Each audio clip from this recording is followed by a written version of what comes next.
All right, yeah. Thank you.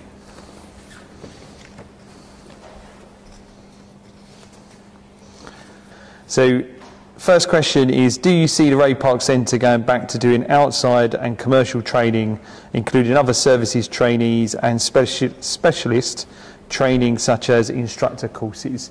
Well, it is certainly our aspiration.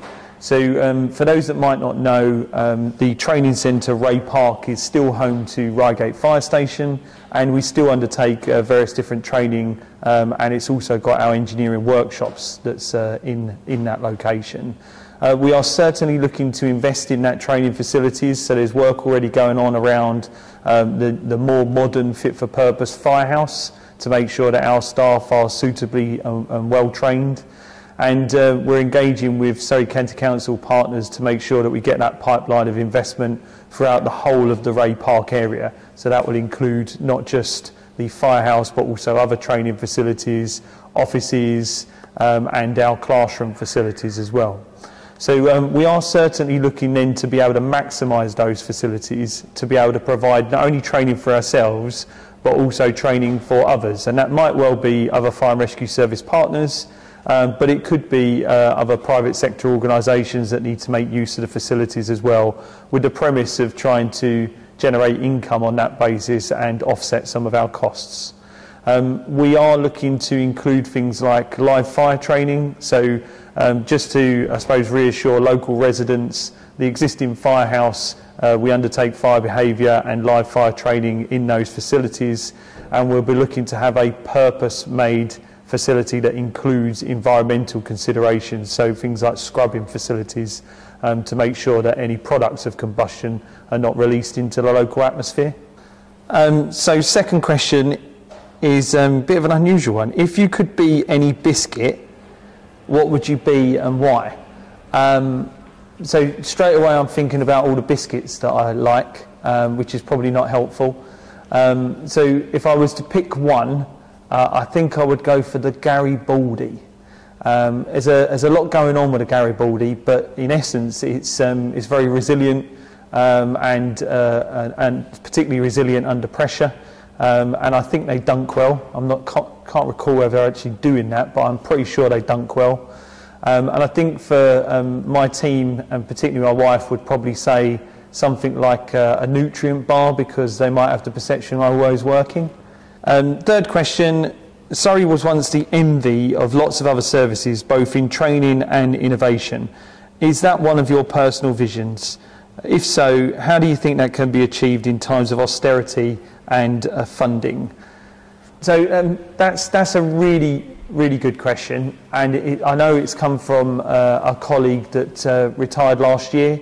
Our learning development team is absolutely amazing, and so as part of a business case that we developed last year, which will take effect in this next financial year, we enabled over £100,000 of investment each year into learning development.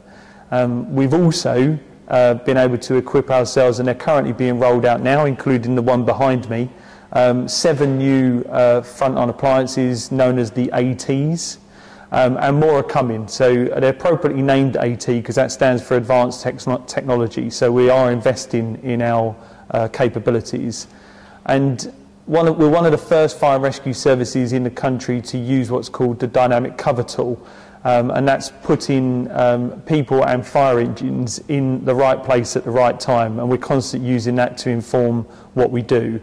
We're also one of only a few services nationally to adopt phase 3 tactical ventilation into our firefighting techniques, which increases our skills and it enables the ability to remove smoke from fire compartments and corridors. So it speeds up the evacuation and searching for any people, and it heightens the chance of any survival for members of the public that might be need of rescue and reduce the severity of the fire. So the benefits that we've done more recently is around resilience of funding and the support from County Council. We're really appreciative of that. That can be seen within the information that has been published around our budget for next year.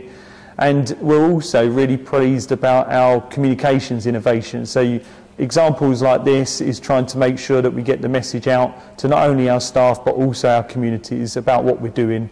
And an example of that was a recent recruitment advert which we put out to challenge the stereotypes and demystify or bust some myths around what the fire and rescue service is about. And that resulted in over 1,300 applications for the firefighter role in the service. So going back to the question, in terms of looking at the service from others and being an envy of other services, I certainly want to make sure that our fire and rescue service people are very proud to be a resident and work in or travel through Surrey, and actually for our staff they're incredibly proud of wearing the badge. It means a lot to us. It's very much about what we're about. It resembles a lot of our values, and I'm particularly keen that actually our staff and our communities do look to the service with pride. Do you find it funny or offensive that UK paramedics call you water fairies? So I've got 2 young children, 4 and just about turned 2. And so I've got extensive film knowledge now of what some key fairies that might exist out there, and including Tinkerbell and Cinderella's fairy godmother. So in my view, they're known to be very tough and very feisty, so I'm going to take that as a compliment. We know that our emergency services have tough jobs, and there's often light-hearted humour is necessary at times. That being said, the risks and impact of banter leading to not being an inclusive workforce and leading to potentially instances of bullying or microaggression is just not acceptable. And the London Fire Brigade Independent Cultural Report that many will be familiar with has highlighted this. Our own cultural improvement journey is looking promising, but there's lots of work to do. What does the future of Surrey Fire and Rescue Service look like?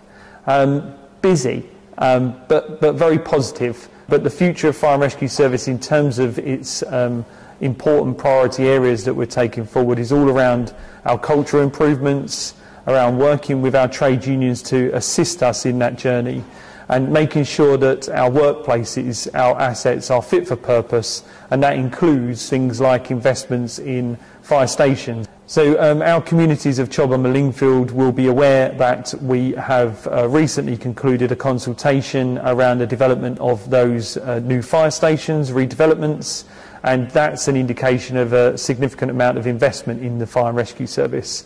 One of the things that I'm really keen to do for the future is to make sure that we are improving the social value of the fire and rescue service. So what is it that our communities expect from us? What would they like us to do in the future? And to make sure that we're providing for the people of Surrey. So the SMS contact on the banner outside fire headquarters is great for lip readers and BSL users who cannot use their communication skills when they phone you. What hidden disabilities training will be provided for all of your staff? So that's great feedback. Thank you very much for that. Really appreciated. Neurodiversity in the workplace training is actually coming to our organisation very soon. It's not the first time that we've undertaken a programme of training of that nature, but we are going to be refreshing it. And there's a number of staff that are in our prevention team that are trained in British Sign Language, and we're really proud of the work that they're doing. And then finally, our new inclusion strategy, or our quality diversity inclusion strategy, is coming soon, as will be an action plan which will be used to greatly adjust and inform and improve the organisation's approach to EDI.